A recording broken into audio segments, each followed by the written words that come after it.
महाराष्ट्र में आंगनवाड़ी सेविकाओं का बहुत बड़ा मोर्चा यहाँ पर हजारों की संख्या में देखने को मिल रहा है। इन महिलाओं की क्या समस्या है, ये सरकार से क्या चाहते हैं, इनसे बात करेंगे। मॅडम काय सांगाल आपण? सर आम्ही महाराष्ट्र अंगणवाडी कार्यकर्ती मदतनीस महासंघ नांदेड जिल्ह्याहून आलेले आहोत। राज्यातून हा मोर्चा एकूण 6 संघटनेच्या वतीने इथे आलेला आहे। हा भव्य मोर्चा आमचा प्रथम मागणी आहे की काही वर्षापूर्वी माननीय उच्च न्यायालयाने ग्रॅज्युएटीचा निकाल जाहीर केलेला आहे, दिलेला आहे आणि तरी सुद्धा या खोट्या आणि लबाड सरकारने आजही त्याची अंमलबजावणी केलेली नाही। त्याची अंमलबजावणी केली पाहिजे। तत्पूर्वी जोपर्यंत वेतनामध्ये घेत नाही तोपर्यंत आम्ही मोर्चा मागे घेणार नाहीत। वेतनावर देईपर्यंत किमान कार्यकर्तीला 26,000 व मदतनीसला 20,000 द्यावे आणि जी मिनी अंगणवाडी कार्यकर्ती आहे तिचं रूपांतर हे मोठ्या अंगणवाडीमध्ये झालेलं आहे। सांगायचं सरकारला आहे की आम्ही 600 रुपयापासून काम केलेलं आहे आणि आज हे खोटारडे सरकार आम्हाला म्हणते की तुम्हाला 10,000 दिलेत, 600 पासून 10,000 वर दिले। त्यांना आमचं एकच म्हणणं आहे साहेब, आमदार खासदारांना आज पेन्शन सुद्धा त्यांना 2-2 लाख रुपये आहे। आमच्या जीवावर घेतात ते, आम्ही कमवतो। आहार आणि आरोग्याचे प्रश्न जर सुटत असतील या भारतात, या राज्यात, तर अंगणवाडी सेविका तिथपर्यंत पोहोचत असती आणि म्हणून यांना सांगायचं आहे की तुम्ही ते 2 लाख रुपये पेन्शन घेता ते तुम्ही शासनाकडूनच घेता, आम्हालाही द्यायचं आहे। ते तुमच्या घरून नाही तर आमच्या कार्याचं, आमच्या सेवेचं आमच्याकडे 6 उद्दिष्ट आणि 5 सेवा आहेत। आम्ही त्या इमानदारीने पार पाडतो आणि आहार आणि आरोग्याचं काम करतो। माननीय मंत्र्यांना विनंती आहे की आक्रोश करायला लावू नका। 10,000 रुपयावर तुमच्या घरच्या महिलेची बायको असेल, बहीण असेल, यांची साडी सुद्धा तुम्ही घेत नाही 10,000 वर। आज आमची लेकरं बाळ चालवतो 10,000 वर। सर आम्ही आमचे लेकरं बाळ कसे चालवत असेल, घरदार कसं चालवत असेल, त्याला लाज वाटायला पाहिजे सरकारला की कोरोनाच्या काळामध्ये अंगणवाडी ताई खूप छान आहे असं म्हणत होता आणि अंगणवाडी ताई फक्त रोडवर होती आणि हे सगळे मंत्री, हे सगळी जनता घरामध्ये होते। ना हँड ग्लोव्ज होता, ना मास्क होता, तेव्हा कुठे गेले होते? आज त्यांना 10,000 का वाटतात? म्हणून सरकारला विनंती आहे की हा आक्रोश मोर्चा आहे, ग्रॅज्युएटी दिली पाहिजे। माननीय उच्च न्यायालयाच्या आदेशानुसार ग्रॅज्युएटी दिली पाहिजे, वेतनामध्ये घेतलं पाहिजे आणि वेतनावर देईपर्यंत किमान मानधन हे कार्यकर्तीला 26,000 आणि मदतनीसला 20,000 द्यावं। आणि आज आपण पाहतो की मोठमोठे नोकरी असलेले सुद्धा की रिटायरमेंट झाले की त्याच्यावर लक्ष देत नाहीत। अरे आज आम्ही कष्टाने काम केलेलं आहे, 10,000 रुपयावर काम केलेलं आहे, याच्यानंतर आम्हाला कोण सांभाळणार? म्हणून आमच्या कार्यकर्तीला एक रकमी हे मानधन नको आहे। जेवढं आम्हाला मानधन देसाल त्याच्या अर्ध मानधन पेन्शन म्हणून दिलं पाहिजे, तरच आमच्या घराचा आणि आमचा येणाऱ्या वृद्धापकाळामध्ये आमचा उदरनिर्वाह होईल। म्हणून विनंती आहे की जोपर्यंत आता आम्हाला आमच्या वेतनावर आमची ग्रॅज्युएटी लावल्याशिवाय आम्ही हा मोर्चा, हा संप मागे घेणार नाही। आणि जर हे आश्वासन आहे आणि ही आमची धमकी म्हणून समजावी शासनाने। लास्ट सांगतो सर की आज आपण बातम्यामधून, वाहिन्यामधून पाहता गडचिरोली असेल, किनवट भाग असेल, अति दुर्गम आणि आदिवासी लोक आहेत, केवळ फक्त अंगणवाडीच्या आहारावर जगतात। आज आमच्यापासून, आहारापासून, आरोग्यापासून ते लेकरं वंचित आहेत। सरकारला सांगणं आहे, शिंदे सरकार जर समजा या संपाच्या काळात आहार आणि आरोग्य विना गरोदर असेल, स्तनदा माता असेल आणि 0 ते 6 वर्ष वयोगटातील मुलं, कुपोषित मुलं जर का या आहारापासून वंचित राहिल्यामुळे जर समजा हा मृत्यूचा आकडा जर वाढला तर हे खोटारडे सरकार त्याला जबाबदार राहणार आहे। म्हणून यांनी सर्वांनी, सगळ्या मंत्र्यांनी आज राज्यातून सर्वजण आलेले आहेत। आज सर त्यांना पाहिलं एकाचा खर्च प्रति 50,000 रुपये आहे। म्हणून सर्वांना विनंती आहे मंत्री महोदयांना की आणखी आम्हाला आक्रोशपणा आणू देऊ नका आणि तुम्हाला 2024 जर पाहायची असेल, 2024 ला तुम्ही जर एखादं पद जर घेत असाल तर कार्यकर्त्याला न्याय दिलाच पाहिजे. नाही दिली तर एक कार्यकर्ती 1,500 लोकसंख्या सांभाळते, तर आम्ही किती करोडो आहोत याचा त्यानं भान ठेवलं पाहिजे. आणि या खोटारड्या सरकारनं या संपाचा काय निश्चय करून विचार करून लगेच आमच्या मागण्या मान्य करावा ही विनंती करतो.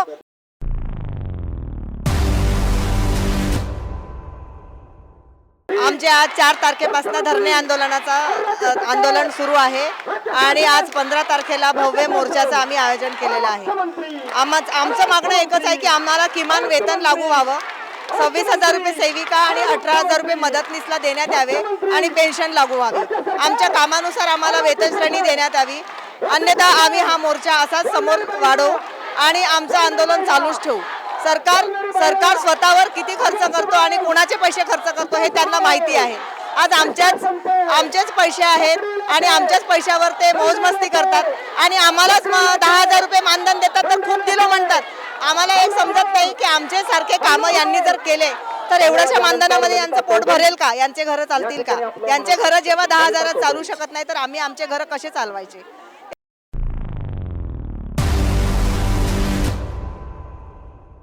आम्ही 4 तारखेपासून इथे धरणे आंदोलन करत आहोत. हमेशा आम्हाला आंदोलनं करावे लागतात आणि त्याच्याशिवाय आम्हाला काही मिळत नाही. पोलिओमुक्त भारत जर पोलिओमुक्त झाला असेल तो अंगणवाडी सेविकेमुळे झाला. आजकाल कुष्ठरोगी पण कमी दिसतात. कुष्ठरोगाचा सर्वे असो, पोलिओचा सर्वे असो, हत्तीरोगाचा सर्वे असो, सगळे कामं आमच्याकडून करून घेतात.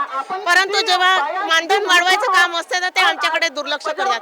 आशा वर्कर एकच सेवा देते तर त्यांचे मानधन 7,000 वाढवले आरोग्यमंत्र्यांनी आणि आम्ही 6 सेवा देतो, तर आमचे तर त्याच्यात दुप्पट वाढवायला पाहिजे. पण याच्याकडे शासनाचं लक्षच नाही आहे. जो जास्त काम करतो त्याच्याकडे लक्ष देत नाही आणि त्यातल्या त्यात आम्ही अंगणवाडी सेविका म्हणून आम्हाला दुर्लक्षित पाहायला जाते. आम्ही आमदार साहेबांना भेटलो, उपमुख्यमंत्र्यांना भेटलो तर ते आम्हाला म्हणतात की तुम्हाला 10,000 पुष्कळ आहे, तुम्ही किती कामं करता. तर त्यांनी येऊन पाहावं. आम्ही गलिच्छ वस्त्यामध्ये कामं करतो तर आम्ही किती कामं करतो त्यांनी येऊन बघावं ना. एसी मध्ये बसून थोडी माहिती होणार आहे की ते आम्ही किती कामं करतो म्हणून. आणि तुम्ही 4 तास कामं करतात, आम्ही 6 तास कामं करायला तयार आहोत, 8 तास कामं करायला तयार आहोत. आम्हाला पण शासना कर्मचारी करून घ्यावं आणि आम्हाला वेतन श्रेणी लागू करावं. आम्ही पण कामे करायला तयार आहोत.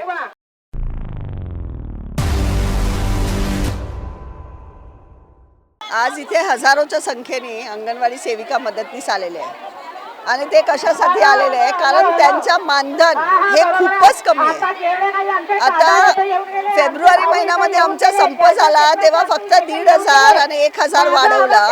मग काय भीक देतात का अंगणवाडी सेविका मदतनीसला? या महागाईमध्ये जे दुसरे कामगारांना महागाई भत्ता हर 6 महिन्यांनी वाढते, इथे महागाईचं लक्षच नाही कोणाला. सरकारला वाटते की किती महागाई झाली, किती गॅस सिलेंडर महाग झाला, तर अंगणवाडी सेविका मदतनीस एवढ्यामध्येच काम करायला पाहिजे. हे होणार नाही. आता हे होणार नाही. त्यांनी आम्हाला मानधन वाढ द्यायला पाहिजे, त्यांनी आम्हाला पेन्शन द्यायला पाहिजे आणि सुप्रीम कोर्टने जे लागू केलेलं आहे जजमेंट ग्रॅच्युटीच्या, ते ग्रॅच्युटी सर्व सेविका मदतनीसला द्यायला पाहिजे. कारण सुप्रीम कोर्टने हे म्हटलंय की सरकार जे काम करते, जे स्कीम चालवते, जे लोकांमध्ये सर्वे करते, ते सरकारचे हात हे अंगणवाडी सेविका मदतनीस आहे आणि ह्यांनी काम नाही केलं तर ते सरकारच्या आरोग्याचं काम, शिक्षणाचं काम, आहाराचं काम, कुपोषण मिटवायचं काम हे होणार नाही. आणि त्यामुळे हे त्यांनी स्पष्ट सांगितलं नाही की सरकारी कर्मचारी आहे, पण त्यांनी सांगितलं आहे की सरकारला यांच्याशिवाय काम होणार नाही आणि म्हणून महाराष्ट्र राज्य सरकारने आम्हाला ग्रॅच्युटी लागू करायला पाहिजे, एवढं आमचं म्हणणं आहे. आणि यावेळी वेतन वाढ झालीच पाहिजे, मोठी वाढ झाली पाहिजे. हे असे 1,000 2,000 नाही, ते आम्हाला मान्य होणारच नाही. आणि तेव्हापर्यंत हे संप चालूच होणार आणि आंदोलन पण आम्ही करू. आणि जर झालं नाही तर आम्ही 2024 मध्ये या सरकारला धडा शिकू, एवढं त्यांना निरोप देतो.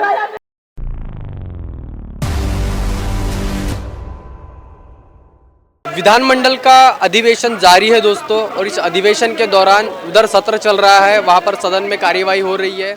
यहाँ पर लोग मोर्चे और आंदोलन कर रहे हैं। इन लोगों की क्या मांगे हैं, ये सरकार से क्या चाहते हैं, इन तमाम बातों को लेकर चर्चा करेंगे और इनसे बात करेंगे की इनकी क्या मांगे हैं। बोला सर, काय मागण्या आहेत? आम्ही यवतमाळ जिल्ह्यातून आलेलो आहोत। या ठिकाणी आम्ही जो मोर्चा आणलेला आहे ते सगळं सरकारी जमिनीवर अतिक्रमण करून शेती वहिती करणारे लोक आहेत। हे मागील गेल्या 3 पिढ्यापासून यांच्या जमिनी वहित करत आहे आणि यांच्यासाठी कसेल त्याची जमीन म्हणून 1978ला एक कायदा झाला होता की जे जमीन कसत आहे सरकारी जमीन त्यांच्या नावाने त्या जमिनीचे पट्टे दिले पाहिजे। अशा प्रकारे अनेक वर्ष हे जमिनी वहित करत आहे, परंतु पट्टे देण्याचे जे निकष आहे ते निकष जे काही त्यांना अटी शर्ती आहे त्या अटी शर्ती हे अडाणी लोक आहे, अशिक्षित लोक आहे, मजूर लोक आहे, ते अटी जे ते लागू करतात त्या अटीमध्ये हे लोक बसत नाही, कारण त्यांच्याजवळ राहायला घर नाही, कागदपत्र ठेवण्याची त्यांना सवय नाही आहे। त्याच्यामुळे कुठलेही जे काही दंड पावत्या ज्या काही सरकारने दिलेल्या आहे त्या त्यांच्यावर सांभाळून ठेवता आलेल्या नाही आहे आणि वारंवार कायद्यामध्ये बदल होत गेल्यामुळे अनेक लोक या कायद्यापासून वंचित राहिले। 40-45 वर्षे तिसरी पिढी जमिनी वाहत आहे, परंतु अजूनही त्यांच्या नावाने ते जमिनीचे पट्टे झालेले नाही। सरकारने अनेक कायदे काढले। दादासाहेब गायकवाड कायदा आहे तो एसीला सरकारने जमीन विकत घेऊन द्यायची आणि त्यांना जमिनी द्यायच्या। प्रोजेक्ट ऑफिस आदिवासींना जमिनी विकत घ्यायच्या आणि भूमिहीन लोकांना जमिनी द्यायचा, परंतु जे सरकारच्या जमिनीवर अतिक्रमण करून अनेक वर्षापासून आहे त्यांना का तुम्ही वंचित ठेवता? त्यांना अजूनही पट्टे दिले गेलेले नाही आहे, ही शोकांतिका आहे। म्हणून आम्ही सतत 10 वर्षापासून प्राउटिस ब्लॉक इंडियाच्या नेतृत्वामध्ये आम्ही आंदोलन राबवत आहोत। गावागावामध्ये, तालुक्यामध्ये, जिल्ह्यामध्ये आंदोलन राबवत आहोत। 10 वर्षापासून विधानभवनात मोर्चे काढत आहोत। अजूनही अंमलबजावणी होत आहे। गरिबाला ते स्वातंत्र्य मिळालं, ते गरिबाला अजूनही स्वातंत्र्य मिळालं नाही। अजूनही आम्ही पारतंत्र्यामध्ये आहोत। या देशामध्ये जे शिकलेले लोक आहे, जे नोकरीमध्ये आहे, त्यांचे आणखी पगार वाढत आहे, पगार वाढवतात, महागाई वाढत आहे आणि जे काही बियाण्याचे खताचे भाव वाढत आहे, बिचारा मजुरी करून शेतीला टाकतो त्याला कर्ज मिळू शकत नाही, कारण त्याच्या नावानं जमीन नाही आहे, त्यांना कुठलीही सुविधा नाही आहे, त्याचा माल व्यापाऱ्यांना विकावा लागतो, तो सरकारी याच्यामध्ये विकू शकत नाही। एवढा मोठ्या प्रमाणात शोषण असताना सरकार लक्ष देत नाही, ही मोठी शोकांतिका आहे। आम्ही हा मोर्चा आणला, आम्ही आता सरकारला सांगणार आहोत तुम्ही आम्हाला जगू देताय की मारून टाकायचं आहे। आम्ही पुढच्या वेळेनं येऊ, अशा तऱ्हेनं येऊ, इथेच मरणार। जर तुम्ही आम्हाला न्याय देणार नाही आम्ही इथे मरणार आणि इथून आम्ही हटणार नाही, हे आव्हान घेऊन आलेलो आहोत। अशा प्रकारचं आंदोलन आहे। आमचे संघटनेचे राष्ट्रीय संघटक आचार्य संतोषानंद दिल्लीला असतात, ते या ठिकाणी या मोर्चाला संबोधित करण्यासाठी आम्ही त्यांना बोलवलेलं आहे, ते या ठिकाणी आलेले आहे। क्या बताना चाहेंगे सर? मैं आचार्य संतोषानंद अवधूत, इधर देखिए, प्राउटिस ब्लॉक इंडिया का राष्ट्रीय संयोजक हूँ। अभी हम लोग विधानसभा के सामने प्रदर्शन कर रहे हैं कि 100 वर्षों से अलग विदर्भ राज्य की मांग की जा रही है, लेकिन यह अभी तक सफल नहीं हुआ है। विदर्भ राज्य की, विदर्भ प्रदेश की, विदर्भ के लोगों की, विदर्भ समाज की अलग सभ्यता है, अलग संस्कृति है और पहले यह राज्य अलग ही था, लेकिन बाद में अंग्रेज़ों ने एक अपनी रणनीति के तहत इसको महाराष्ट्र के साथ जोड़ दिया। तो जोड़ने से अगर लाभ होता तो कोई बात नहीं थी, लेकिन विदर्भ में सबसे ज़्यादा विश्व में किसानों की आत्महत्याएं होती हैं और यहाँ पर ज़मीन के पट्टे, जहाँ पर लोग कई दशकों से, शतकों से खेती कर रहे हैं, जीवन यापन कर रहे हैं, वो पट्टे भी उनको सरकार नहीं दे रही है। तो इसीलिए मुझे यह महसूस हुआ कि विदर्भ राज्य की मांग तो चलेगी ही, साथ साथ जो गरीब लोगों की गरीबी दूर नहीं हो रही है, इसके लिए भी हमारी लड़ाई चलती रहेगी। और गरीबी रेखा को तो ये प्राउटिस ब्लॉक इंडिया बिल्कुल मिटा देगा। गरीबी रेखा नहीं रहेगी, अमीरी रेखा रहेगी लेकिन अमीर को गरीब बनाना उद्देश्य नहीं है। गरीब को अमीर बनाना उद्देश्य है कि किसी को खाने पीने, उसके जिंदा रहने में किसी भी तरह की कोई बाधा नहीं आए। हर आदमी इज्जत के साथ, सम्मान के साथ जिंदा रहे।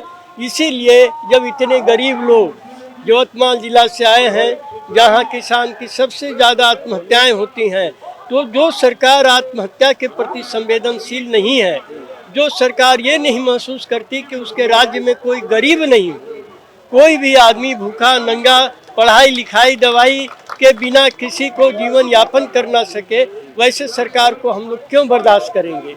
इसीलिए हमारा प्रदर्शन चलता रहेगा, हमारी मांग चलती रहेगी। विदर्भ का राज्य बना के रहेंगे। विदर्भ के जो सच्चे लोग हैं वही लोग इसके प्रशासक होंगे, तब विदर्भ के लोगों को न्याय मिलेगा। नहीं तो अभी जो राजनीतिकरण हो गया है विदर्भ राज्य का, जिसके कारण जो लोग विदर्भ के नाम पर सत्ता में चले जाते हैं, लेकिन वहां जाने के बाद फिर विदर्भ को भूल जाते हैं, तो ये चीज़ प्राउड्रिस ब्लॉक इंडिया नहीं होने देगा। इसके लिए ये मैदान में आया है, अखाड़े में आया है, और ये अपनी बहादुरी लोगों को अधिकार दिला के करेगा। हर आदमी को इज्जत के साथ, सम्मान के साथ जिंदा रहने का की व्यवस्था करके, उसके लिए परिवेश बना करके ही यह अपने आंदोलन को, अपने कार्यक्रम को रोकेगा।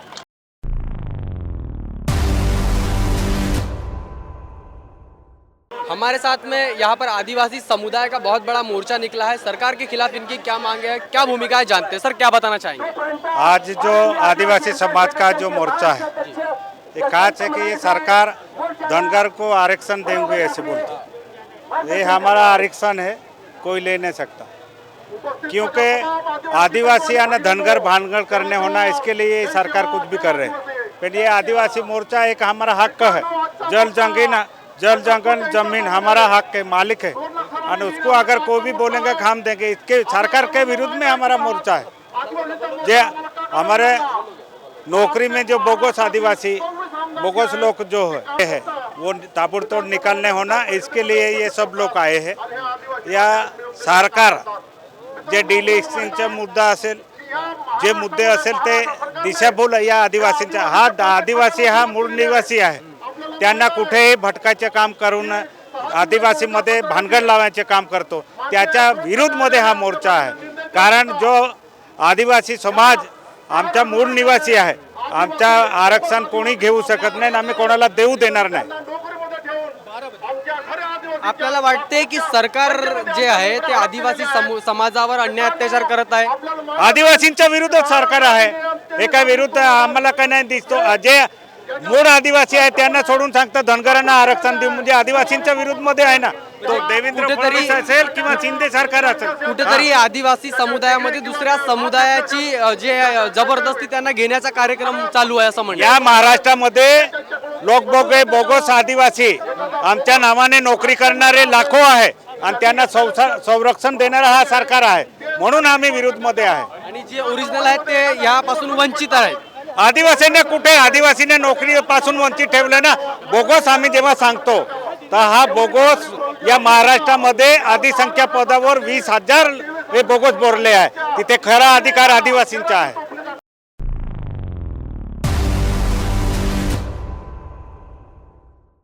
गोंडवाना गणतंत्र पार्टी के तत्वाधान में आज महाराष्ट्र विधानसभा नागपुर में आज बड़े पैमाने पर आदिवासी समुदाय के लोग एकत्रित हुए अपने हक अधिकार, मान सम्मान और स्वाभिमान को बचाने के लिए। क्योंकि सत्तासीन जो सरकारें हैं पूरे केवल महाराष्ट्र में नहीं, महाराष्ट्र जहाँ जहाँ आदिवासी बहुसंख्यक है वहाँ पर आदिवासी को खत्म करने का, उसके धर्म संस्कृति उसका इतिहास खत्म करने के लिए बड़े पैमाने पर आरएसएस के द्वारा जो षड्यंत्र रचे जा रहे हैं उनको लेकर के पूरे भारत देश में आदिवासी आक्रोशित है। उसी को लेकर के आज विधानसभा भवन का घेराव नागपुर की धरती में गोंडवाना गणतंत्र पार्टी के समस्त पदाधिकारी और हमारे प्रदेश अध्यक्ष, जिला अध्यक्ष, ब्लॉक अध्यक्ष सभी लोग मिलकर यहाँ पर ताकत से खड़े हो।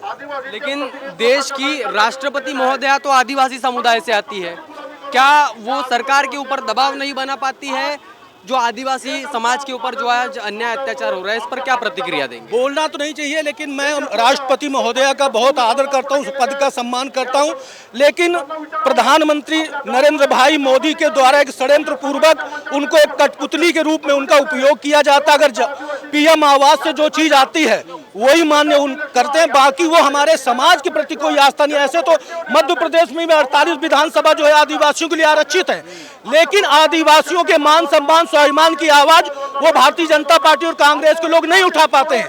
गोंडवाना गणतंत्र पार्टी निरंतर जो है सड़कों में आके अपने मान सम्मान और स्वाभिमान की आवाज उठा रही है, उसी के तहत आज हम लोग नागपुर में इकट्ठा हुए हैं। 2024 की लोकसभा को लेकर के आप कैसा सोचते हैं, क्या देखते हैं?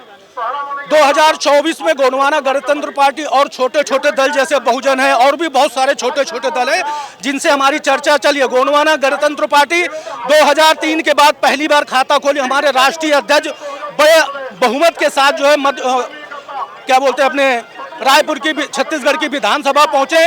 गोंडवाना गणतंत्र पार्टी का खाता खुल चुका है और इस बार मध्य प्रदेश, महाराष्ट्र, छत्तीसगढ़, गुजरात और राजस्थान, इतने राज्यों में गोंडवाना गणतंत्र पार्टी छोटे छोटे दलों के साथ मिलके और अपने सांसद बनाने का प्रयत्न करेगी। कहीं ना कहीं आदिवासी समाज में राजनीतिक चेतना पैदा हो रही है इससे।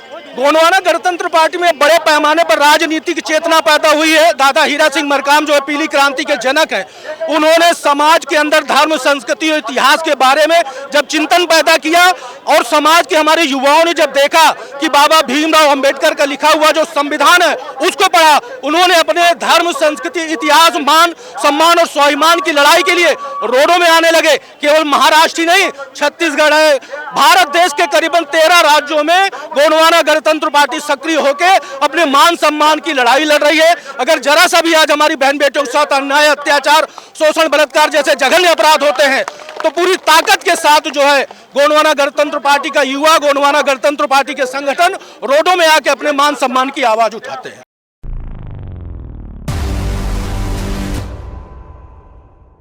सर, आंदोलन की संख्या देख रहे हैं, बड़ी तादाद में लोग हैं, तो क्या लगता है कि अगर सरकार आपकी मांगे पूरी नहीं करती तो आपकी आगे की क्या भूमिका रहेगी?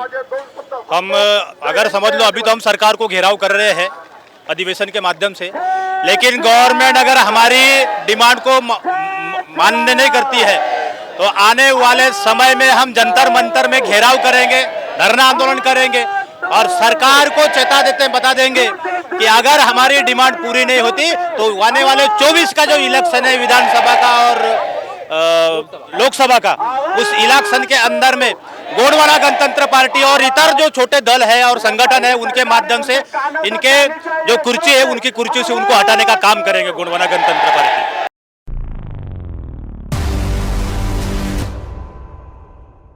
जय सेवा जय जवाहर। मैं गंगा धनंजय टेका, मैं नागपुर जिला अध्यक्ष गोंडवाना गणतंत्र पार्टी में। आज हमने यहाँ पे जो मोर्चा खड़ा किया है कि हमारे कुछ डिमांड है कि जो सरकार ने हमारे विरुद्ध जो षड्यंत्र रचा है उसके खिलाफ हम पूरी तरह से डट रहे हैं कि जो उन्होंने धनगर को जो आरक्षण देने का जो फैसला किया है उनसे पूरी तरह से विरोध करते हैं और इसका निषेध भी करते हैं। वैसे भी हमारे जो शेष जमीन है, जो हमारे शेष जमीन है, जो हमारा वन हक है, वो हमसे हिस्सा के दूसरों को दे रहे हैं, हमारे पूरी जमीन ले रहे हैं। और डीबीटी के जो बहुत साल से हमारे जो विद्यार्थी है, भूखे प्यासे हैं, उनका भविष्य की चिंता को लेकर सरकार कोई भी कतई चिंतित नहीं है। इस विरोध में हमने यहाँ पे जोरदार मोर्चा शुरू किया।